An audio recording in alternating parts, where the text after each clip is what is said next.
Welcome to Hell Let Loose, a title we haven't visited for a very long time now.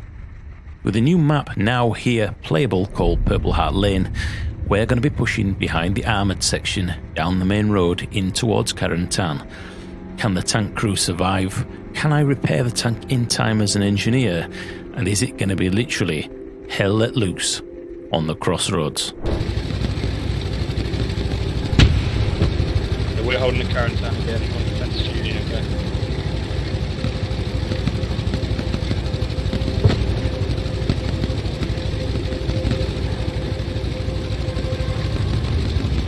Fan out, guys, get into the buildings. Tell the tank to fall back, Take I'll cover, repair it. take cover. Tell the tank to fall back, squad lead.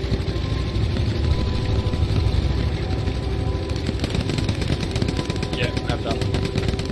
Yeah, get him to reverse back. He's not going to make it if he don't.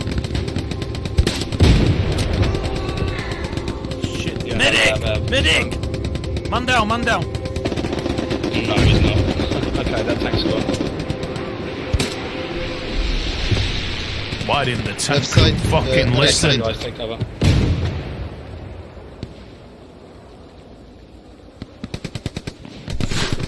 Guys, we've got enemy tanks and troops out in the open field 209 southwest. Just take cover. 209, roger that. Careful, there's a tank on that mark, guys. Take cover, take cover, take cover.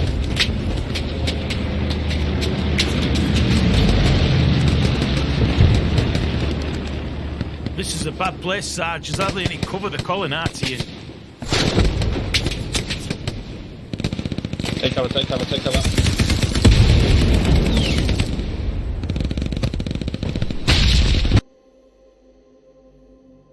So while it has been a long time since we've had boots on the ground here with the Hell Let Loose, how does it feel now that time has moved on and the game has been updated several times? There are two major things I think that really frustrate me when I come back into the title, and the first one is there's no free look. I can't believe that free look hasn't been implemented by now, as it makes a lot of the movements of the soldiers look a bit clunky as they try to turn around and look at things.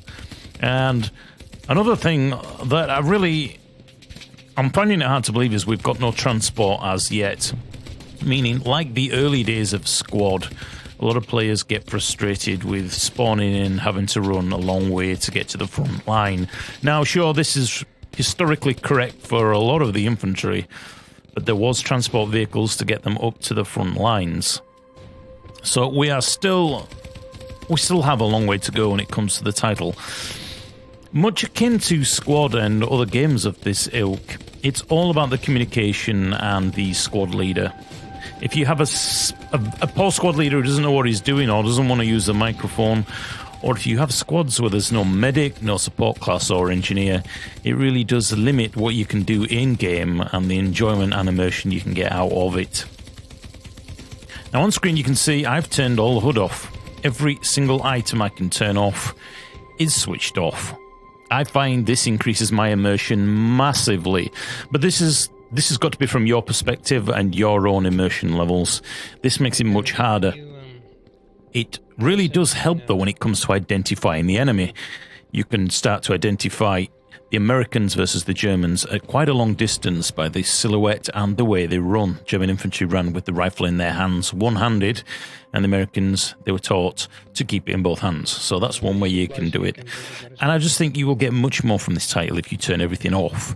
You will have to use your map a lot more in order to find out where your squad are and your squad leader. But hey, that's realistic. When these guys were there in real life, they didn't have the ability to be able to look and tell people's names instantly if they weren't with their own squad. Frame rate also seems to be an issue on some of the maps. With an RX 2080 Ti, I've noticed on a couple of occasions when I've actually respawned back in, my frame rate went down to about 4 or 5. It was gloopy as hell for about a minute or two, and I've got a really good processor and a graphics card, so I shouldn't be having these issues. Yes, it's early access, and yes, it's work in progress. But as I've said many times with this title, when all the pieces are lined, there is a real diamond in the rough here. And some of the engagements you get into with the firefights and seeing the infantry running across open fields and the armour And the sound effects, the graphics, everything else. Once this becomes a whole package, it will become, I'm suspecting, the best World War II shooter out there. If you'd like me to do some more gameplay for Hell Let Loose, I know there are big players out there, Karma Cut and everybody else. And yes, I still do have a beef with Team 17, kicking all the war correspondents out who supported this title since day one and paid money for it, not giving it, paid money for the game, and not being allowed to have any video content out or access to it so that the big players could get all the limelight who haven't been around since day one. So yes, I am still extremely bitter about Team 17, but not the developers. As many of you know, if you're new to the channel, I was... let's just say some of the developers were on my side on the way that the war correspondents were treated, and it left a very bad taste in the community's mouth for a lot of players who were aware of the situation. But alas, we move on. I am a backer, I paid for the game, so I have every right to play it and cover it if I want to. So there we go. If you'd like me to cover some more, let me know. But in the meantime, I shall leave you with a few minutes of Hell Let Loose here. Maybe see you in another video. The channel's on its ass, it's basically dead, and I was going to give it up, but occasionally you play a title and you think, you know what, I'd like to do a video on that. See you with some more muddy boots on the ground, I'm sure. Hope you're all safe out there. Hell Let Loose.